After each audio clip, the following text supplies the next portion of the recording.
সময় থাকতে সময়ের মূল্য দেওয়াটা উচিত। তো হ্যালো বন্ধুরা, আসসালামু আলাইকুম। আমরা আজকে চলে যাচ্ছি একটু ঘুরতে।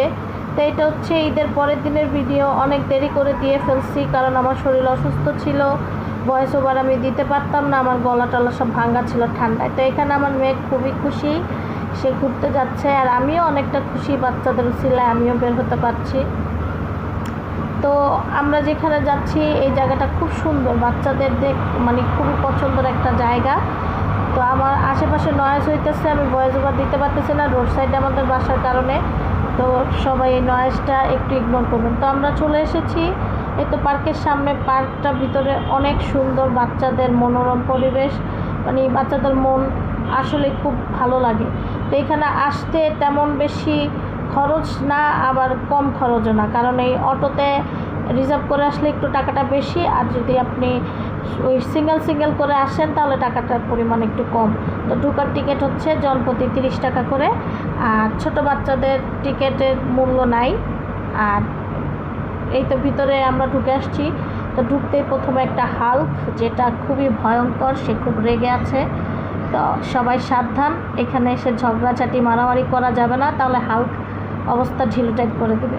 তো আমরা সাথে করে বাচ্চাদের জন্য জামা কাপড়, খাবার দাবার এগুলো নিয়ে আসছি, কারণ আজকে প্ল্যান হচ্ছে বাচ্চাদের নিয়ে একটু পানিতে নামবে।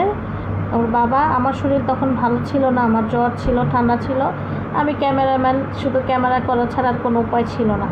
তো এইখানে দেখতেছি অনেক মানুষ। আমি আমার ছেলেকে জিজ্ঞেস করলাম যে অনেক মানুষজন, তুমি পুলে ঢুকবা কীভাবে, বেশি মানুষ হলে তুমি ঢুকতে পারবা না। তা আমার ছেলে বলতেছে যে কম হোক আর বেশি হোক, সে অবশ্যই পুলের মধ্যে যেতে চায়, কারণ বেশি মানুষ হলে আমি মনে করি পুলে না যাওয়াটাই বেটার, কারণ অতিরিক্ত মানুষ হলে পুলের পানিটা অনেক নষ্ট হয়। আরেকটা কথা আছে, ওর বাবা সবসময় বলে যে পুলের পানি পুলে থাইকেই সবাই নষ্ট করে। তা বুঝতে পারতেছেন অনেকে কি কাজ করে পুলের পানিটা নষ্ট করে। তাই আমি বলছি যদি মানুষ কম হয় তাহলে যেতে, না হলে যেতে না, কিন্তু আমার ছেলে মানতেছে না, তার যেতেই হবে।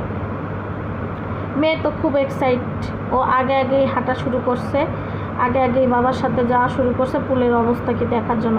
তো চলেন যাই, পুলের অবস্থাকে আমরাও দেখে আসি। মনে হচ্ছে মানুষের পরিমাণ খুবই বেশি, এখন পর্যন্ত গেটের ভিতরেই ঢোকা যাইতেছে না। মাশাআল্লাহ, অতিরিক্ত মানুষ, অনেক মানুষ, আর ঈদের সময় মানুষ থাকবে, এটাই স্বাভাবিক।